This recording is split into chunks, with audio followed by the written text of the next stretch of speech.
For more than 100 days, Nicaragua has been facing a political crisis. It's left more than 400 people dead and thousands more injured. Anti-government protesters continue to take part in a now 3-month series of marches and demonstrators demanding that President Daniel Ortega either step down or call early elections. The demonstrators, with the support of the Catholic Church, say that Ortega has taken over the country's institutions in order to hold power indefinitely. Vice President Pence condemned Ortega's regime at the Ministerial to Advance Religious Freedom event in D.C. last week. The list of religious freedom violators is long. Their crimes and oppressions span the width of our world.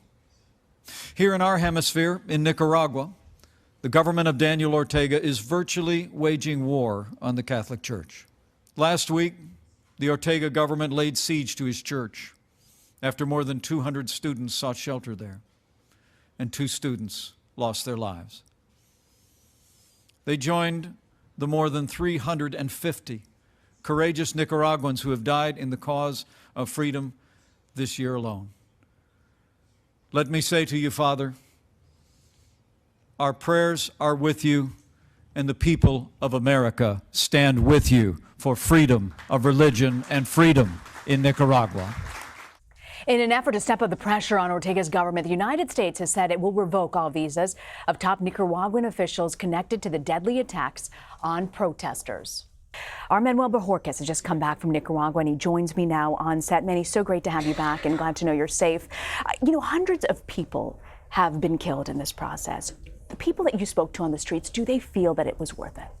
They do, and for many reasons. One, it's because they now have the attention that many of them crave to say, let's look at this situation here in Nicaragua and how can we solve it? How can we reach a peaceful resolution to remove this president from office? Of course, he does have supporters there as well. There have been marches in favor of the Ortega presidency and his government.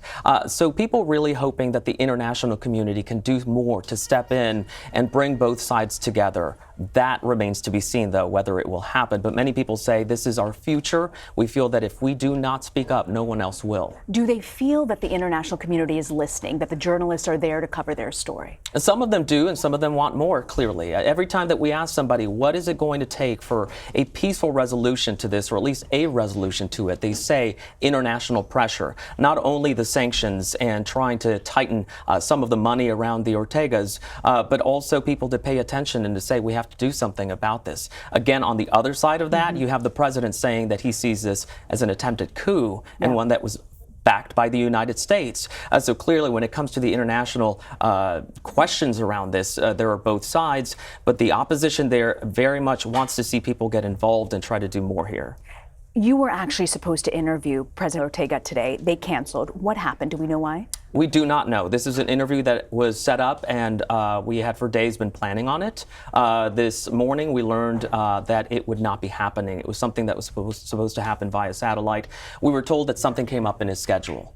So we don't know. We can't really speculate about why it did not happen. Clearly, we had a lot of questions about what was going on and about some of the things that organizations around the world have condemned as human rights abuses. Wanted to hear his side of it clearly, but that's not happening. He has said previously, though, that he does not feel that these paramilitary forces that have been accused of killing protesters are working on the direction or under the direction of his government. Of course, the question there is, what is the government doing to stop those from happening out in the streets? And that's some of the things we were hoping to nail down. Not going to happen, at least today. Okay. Hopefully, maybe it will still happen. Manny, I want to ask you, though, he's been accused of trying to set up a dynasty. Can you explain to us the power structure? Sure. This is a situation now where you have a president who has served several terms after the revolution, and then he lost, and then came back. And now his wife is the vice president. Many critics say that that was an attempt to cement the Ortega dynasty, as they call it, as critics call it, and to make sure that there is always going to be an Ortega in power, and many family members are in key positions. This is something that the government there says is not a dynasty. They say that they were rightfully elected by the people and that people should wait until 2021 when the next scheduled elections are supposed to happen and not try to move those forward to possibly next year, as many of the protesters are trying to get. But Manny, my understanding is 70% of Nicaraguans want him out. So why won't he resign? Well, he would tell you that that poll is probably coming from someone who's against him, who is biased, probably financed by someone in the U.S. or an international organization that's trying to remove a leftist government in that part of the world. He says he will not leave because he was rightfully elected by the people of Nicaragua, and there are many people there who also very much believe that and say, wait until 2021, wait until the elections. But again, there are a lot of people on the other side, these protesters, who say, we're dying under this regime, what they call a regime, and they would like the change to happen much before then. Do people buy this, that this is what he's spinning in the sense that this is some sort of an outside international force trying to launch him out of there? Yeah, a lot of people do believe that. A lot of people on the Sandinista side of this believe very much that this is an attempted coup, that the students, because this did start out in the universities, this movement, that many of them they feel were put up to it by outside forces, outside governments. But the students that I spoke with will tell you that no, this was an organic movement that really did start there, that had been really simmering for a long time, that it wasn't just the cutbacks on state welfare that really were the catalyst, that there were other things at play that really led to this movement happening. So of course they say no.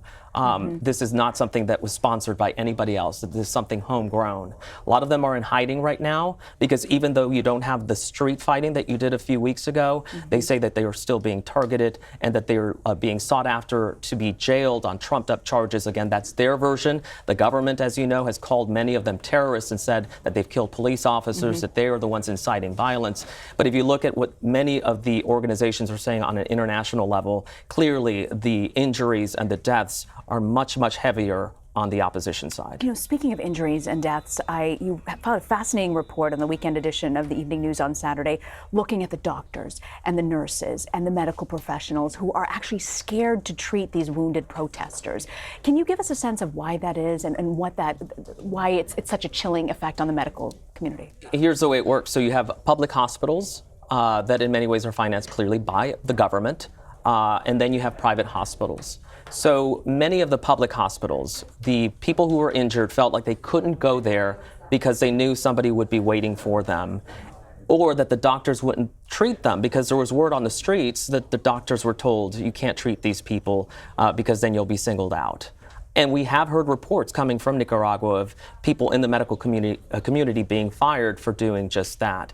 So when many people say you aren't seeing these violent protests or confrontations on the streets anymore, they feel that this conflict has moved into other arenas, into people's homes, into people's professions, and that if you're seen to be someone who is anti-government, there will be repercussions. Again, the government says that's not happening, but it's what many people on the ground are telling us is happening. Absolutely incredible, Manu. So great to have you on set to talk about your reporting. Thank you very much.